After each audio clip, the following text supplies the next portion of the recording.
पर भाई इस केस में एक ही जैसे वॉर हुई है, तो जैसे बिल गेट्स भी बहुत चर्चे में आया था एक टाइम पे कि उसने भाई कोविड प्लान किया, ये सारी चीजें करी, उसका भी ढक ही गया एक तरीके से सब कुछ। ये भी कह सकते हैं कि भाई उसके फेवर में वर्क कर रहा है। वो भी बहुत डार्क आदमी निकल के आया। हाँ ट्रू, डार्क है यार वो बंदा। मतलब ये तो तुम्हें, हम अभी बात कर रहे हैं सबकी, बिल गेट्स की पुरानी डॉक्यूमेंट्रीज देखो यार, उस बंदे ने कंपटीशन किल किया है। मतलब माइक्रोसॉफ्ट अकेला इसलिए इतना बड़ा बन पाया कि कोई भी कंपटीशन था, या तो उसमें लीगल केस इतने मार देते थे, या तो उसको एक्वायर करने की धमकी देते थे, या प्रेडेटरी प्राइसिंग कि मैं अपने प्राइस करूं तो सर्वाइव ही नहीं कर पाएगा। और ये बिल गेट्स ने नहीं किया था। ये 1800s में जब स्टील इंडस्ट्री बन रही थी, जिससे पूरी अमेरिका की रेलवेज बनी, जिससे अमेरिका एक सुपर पावर बना, रेलवेज के बिना नहीं बन पाता वो कार्नेगी ने बनाई थी। तो कार्नेगी भी यही करता था कि भाई मेरा कंपटीशन जो भी खड़ा हो रहा है, या तो मैं प्राइस इतने गिरा दूंगा वो सर्वाइव नहीं कर पाएगा, या मैं उसे लीगल डिफेंसेस इतने फेंक मार दूंगा उसी में उलझा रह जाएगा, या मैं उसे ऐसा प्राइस दूंगा कि तो एक्वायर ही हो जाए मेरे से। मोनोपोलाइजेशन सबसे बड़े बड़े लोगों ने किया है, बिल गेट्स ने तो इतना किया है। इनफैक्ट बिल गेट्स की एक माइक्रोसॉफ्ट पे एंटी ट्रस्ट जजमेंट आई थी कि आप इतनी बड़ी मोनोपोली नहीं हो सकते, जिसके बाद .com बबल और एक्सेलरेट हुआ था, मतलब क्रैश करना एक्सेलरेट हुआ था। तो Bill Gates is a very dark person बहुत टाइम से। 1999 की एप्पल की एक वो है शेयर होल्डर मीटिंग, जिसमें एप्पल काफी नीचे स्टॉक्स पे जा रखा था, मतलब they were literally fighting probably the last few days, and Bill Gates comes on as an investor, even though Bill Gates और स्टीव जॉब्स की लगा लो 36 का आंकड़ा रहा है। दे वर लाइक फ्रेनेमीज कि मैंने कोई टेक्नोलॉजी बनाई थी, मैंने बनाया था MS वर्ड, और वो बिल्कुल कॉपी कर लिया माइक्रोसॉफ्ट ने। एप्पल ने उनको भेजा था उसका यूजर इंटरफेस चेक करने के लिए या किसी चीज के लिए भेजा था, और बिल गेट्स ने कॉपी ही कर लिया। अच्छा, MS पेंट एप्पल ने बनाया तो कॉपी ही कर लिया। जो हम MS पेंट बोल रहे हैं, एप्पल ने बनाया था पहले सॉफ्टवेयर। नोटपैड उन्होंने पहले बनाया था, and they just copied it. इससे उनकी स्टीव जॉब्स की और बिल गेट्स की बहुत लड़ाई रही है, आइकॉनिक है यार वो तो 1999 में Bill Gates comes on as an investor, और वो रिवील करता है स्टीव जॉब्स अपनी one of the iconic share holder meetings में, जिसमें वीडियो कॉन्फ्रेंसिंग की तो बिल गेट्स आता है, एंड पीपल बू हिम लाइक एनीथिंग। उसकी इतनी नेगेटिव इमेज थी, उस नेगेटिव इमेज की वाइट वॉशिंग में ही फिर बिल गेट्स ने ये मेलिंडा एंड गेट्स फाउंडेशन बनाई, जिसमें इसने अलग अलग देशों में जाके कि मलेरिया का क्योर, डॉक्यूमेंट्री में है नहीं, दिखा रहा है अफ्रीका में जा रहा है, गरीबों की हेल्प कर रहा है, वो क्या क्या चीजें बना रहा है, और यही बोलता था बच्चों को कुछ नहीं दूंगा, अपने सारी अपनी प्रॉपर्टी दान कर दूंगा, 99% वेल्थ डोनेट कर दूंगा। एक्सेप्ट आई थिंक घाना में था वहां, उसने कुछ मलेरिया के नेट्स दिए थे, कि उस पे नेट है, उस पर दवाई लगी हुई है जिससे आपको मच्छर नहीं खाएंगे, मलेरिया बचेगा। लोगों ने वो अपने बिस्तर पे नहीं लगाए, कहते हैं हम ना 100 साल 1000 सालों से जी रहे हैं मच्छरों के बीच में, हमें सोना आता है, हमें सोना मत सिखा, हाँ पर इस नेट से मैं मछली पकड़ सकता हूँ। तो लोगों ने उस मछली से नेट से मछली पकड़नी स्टार्ट कर दी, बट उस पर दवाई लगी हुई है, उस दवाई से मछलियां मर रही हैं, उस एरिया में फूड प्रोडक्शन ही खत्म होगी। They literally had to beg Bill Gates की stop helping us. And as Sudha Murthy has said कि जो भी वो मार्केट में जाके कुछ डिस्ट्रीब्यूट करता है ना, वो बाद में उसकी मार्केट बनती है माइक्रोसॉफ्ट के लिए। करेक्ट बात है भाई।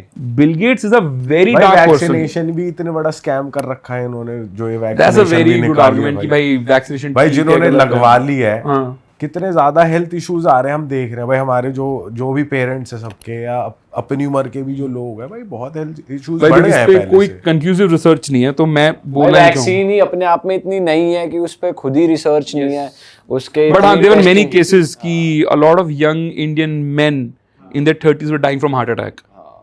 ये पर मतलब again since there is not much I have read on it, तो भाई वो क्या सच है झूठ है, बट पॉसिबल तो है भाई। थोड़ा उस पे वापस आते हैं, स्मगलिंग ऑफ रेयर प्रोडक्ट्स पे हम बात कर रहे थे। स्नेक की उतारता ना मैं, तो वो जैसे बता ना कि मैं जो जेब से सांप निकाल देंगे, तो वो सांप जो होगा एक तरीके से वो बन जाता है किक, जिसकी वजह से उन चीजों की स्मगलिंग बहुत बढ़ रही है। फैल्कन्स की, कांगुआ की, उनकी वैल्यू इसलिए बहुत ज्यादा है क्योंकि वो रेयर है सिर्फ, या इसमें कुछ सुपरस्टिशंस भी इन्वॉल्व हो जाते हैं कि ये गुड लक के लिए है, ये इसलिए वो भी होता है। देख भाई, देख लाइफ में ना पैसे सिर्फ दो चीज से मिलता है, चाहे तू कोई जैसे आप ये काम कर रहे हो, कोई जॉब कर रहा है, कोई बिजनेस कर रहा है, सिर्फ दो गाइडिंग प्रिंसिपल होता है पैसे के। पहला होता है आप नेगोशिएट क्या कर सकते हो। जैसे आप गए किसी बंदे के पास नौकरी करने और आपने अपने HR राउंड में 12 लाख की सैलरी नेगोशिएट कर ली, आपके ही ऑफिस में दो ऐसे लोग मिलेंगे जो सेम काम, सेम क्वालिफिकेशन, सेम घंटे कर रहे होंगे। एक 12 की बजाय 10 कमा रहा होगा, एक 12 की बजाय 14 कमा रहा होगा, क्योंकि वो अलग नेगोशिएट कर पाए। Everything that you do in life, मतलब every money that you make will be decided by first what you can negotiate। अपने ब्रांड डील्स में भी देखते होगे आप कि हो सकता है कि किसी ब्रांड से ज़्यादा मिल गए, किसी से कम मिल गए, सेम रीच वाले क्रिएटर को ज्यादा मिल गए, कम। It is literally negotiation. दूसरा होता है द प्रॉब्लम्स यू सॉल्व, कि आप उस जो पैसा दे रहा है आपको, चाहे वो आपका कोई लेट्स से कॉन्ट्रैक्टर है, कोई एम्प्लॉयर है, या कोई गवर्नमेंट एजेंसी है, किसी का टेंडर उठा रहे हो, आप उसी क्या प्रॉब्लम सॉल्व कर रहे हो। जैसे एक ऊबर ओला चलाते हैं, वो गलत काम नहीं कर रहे भाई, ड्राइव ही कर रहे हैं, ठीक है, पर ड्राइव तो माइकल शूमैकर भी करता था, बाकी F1 के ड्राइवर्स भी करते हैं, गाड़ी तो चला रहे हैं ना at the core of it, but उस गाड़ी से प्रॉब्लम क्या सॉल्व हो रही है, मैं पॉइंट ए से पॉइंट भी पहुंच रहा हूँ, डजंट मैटर। पर अगर शूमैकर या फिर भाई क्या नाम है इनके, हैमिल्टन, हाँ ल्यूइस हैमिल्टन, ये चला रहे हैं, ये चैंपियनशिप जीत रहे हैं मिलियंस ऑफ डॉलर्स की। So what you can negotiate, and दूसरा द प्रॉब्लम्स यू सॉल्व। अब कमिंग टू दिस क्वेश्चन कि क्यों पैसे देता है बंदा, जिस बंदे को वो चीज खरीदनी है, सामने वाले बेचने वाले को दिखता है कि भाई ये सुपरस्टिशन के लिए खरीद रहा है, कि इसको बताया किसी बाबा बुब्बा ने, या फिर इसके कल्चर में मानते हैं, जैसे चाइना में मानते हैं कि आप अगर मॉनिटर लिजर्ड के पीनसिस को अपने पास रखोगे it will bring you good luck. ऐसे ही जो रैबिट होता है, कहते हैं रैबिट की बोन को अपने पास रखोगे it will bring you good luck, कुछ कल्चर से मानते हैं। और सामने वाले को ये बात पता है, तो आपको पता है वो किस तरीके से बेच सकता है, कि डेस्परेट है, लाइफ में परेशान हो रखा है। या फिर ये भी होता है कि इनमें कुछ मेडिसिनल वैल्यूज भी होती हैं, इनकी बोन्स में या इनकी लेट्स से इनके टिश्यूज में कुछ ऐसी मेडिसिनल वैल्यूज होती हैं। जैसे हमारे आयुर्वेद में बता रखा है कुछ हर मास की क्या अलग वो होती है, कि इसके मास से क्या बेनिफिट है, इसके मास, ये आयुर्वेद में भी लिखा हुआ है। तो डिफरेंट तरीके की डिमांड है, अलग अलग लोगों की प्रॉब्लम्स हैं। बस सामने वाले बेचने वाले को ये पता होना चाहिए पहले तो कितने दे सकता है, मैं नेगोशिएट कर लूँ, और दूसरा उसको प्रॉब्लम क्या सॉल्व हो रही है। मरता हुआ आदमी को तुम गुड लक दोगे शायद ले लेगा, किसी का लाइफ में सब कुछ सही चल रहा है, नहीं I make my own luck, वो बन जाएगा हार्वी स्पेक्टर। तो ये चीज और आपने ऐसी कौन सी चीज या रिसर्च करी है, जैसे अभी हम ऑफ कैमरा बात कर रहे थे, कुछ और टॉपिक पे बात चल रही थी, तो बातों बातों में आपने एक बात कही कि भाई अगर कोई भी यंगस्टर्स या कोई भी कच्चे में सोना ले रहा है या कोई भी ड्रग्स कंज्यूम कर रहा है, तो वो ये बात मान ले कि वो इनडायरेक्टली टेररिज्म फंड कर रहा है। True, very true. तो मैं जानना चाहता हूँ, सिंस आप पढ़ते रहते हो, आप कंटेंट भी बनाते हो इसके अराउंड, तो ये चीज कैसे हो रही है भाई? सिंपल सी चीज देखो यार, अभी आई थिंक दिसंबर 2022 में या 22 में कहीं अक्षय कुमार छावड़ा नाम का एक बंदा पकड़ा गया था।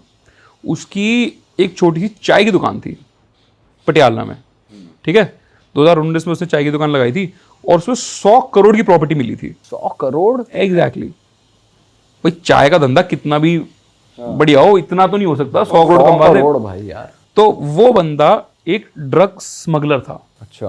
पहले उसने खुद पाकिस्तान बॉर्डर क्रॉस करके कुछ लाया था हीरोइन, फिर उसका ऐसा काम चल पड़ा कि ड्रोन से वो हीरोइन आती थी। ये एक्चुअल केस है, this is you can publicly Google it and stuff, कि ड्रोन से वो ड्रॉप होता था, फिर उसने बंदे भी रख लिए, अपना काम बढ़ा लिया, ठीक है, और उस ट्रेड से उसने 100 करोड़ रुपए की प्रॉपर्टी खरीद ली।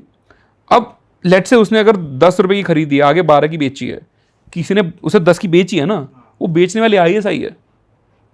ISI का बहुत बड़ा source of income drug trade है। अच्छा। अफगान तालिबान जो है, जो अफगानिस्तान में रूलिंग पावर है, because thanks to the great power America, उनकी one of the biggest source of income is opium. हमारे देश में 2021 में मुंद्रा पोर्ट पे 3000 किलो हीरोइन पकड़ी गई थी। 3000 kilo, just wrap your head around 3000 kilo, कितना क्या नंबर है यार? कितने की वर्थ होगी वो? आई थिंक उसकी उस टाइम पे declared value as per the articles was 21,000 crore. Shit भाई। 21,000 करोड़ नाना करके शायद $2 बिलियन हो गया। शिट भाई। If I am not wrong, हाँ $2 बिलियन हो गया। Shit bro. इतने की एक बारी में पकड़ी गई है। और गेस वो कहां से आ रही थी? ईरान के बंदर अब्बास पोर्ट से। अच्छा। तो लगा ईरान से नहीं, ईरान के बंदर अब्बास पोर्ट में थी अफगानिस्तान से। और अफगानिस्तान में से वो क्या डिक्लेयर हो गई थी, क्या बोल रहे थे भाई, कुछ तो कहेंगे ना भाई, इंपोर्ट हो रहा है प्रॉपर, फर्नीचर में आएगी, वो टेलकम पाउडर कह के आई थी। ये सोचो भाई, अफगानिस्तान में ऐसा कौन सा टाल्क स्टोन है सही बात है, जो इस कदर ट्रेडिंग कर दे रहा है, जो हमें यहाँ चाहिए।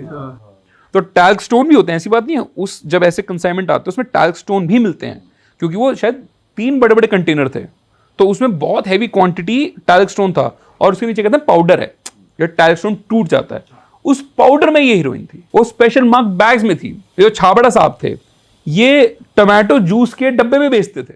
अरे वाह, आपने ये वीडियो यहाँ तक देख ली भाई, तुमने हमारी मेहनत सफल कर दिया, तुम ही लोग हो असली रियल हिट। और अगर आपको बहुत मजा आ रहा है ऐसी क्लिप्स में, ऐसी वीडियोस में, तो फटाफट जाइए प्लेलिस्ट पे बिंज वॉच कीजिए, सारी वीडियोस देख डालो और मौज काटो। That is it. हम मिलेंगे नए पॉडकास्ट में, नए क्लिप में। Till then bye bye, see you, take care, do subscribe.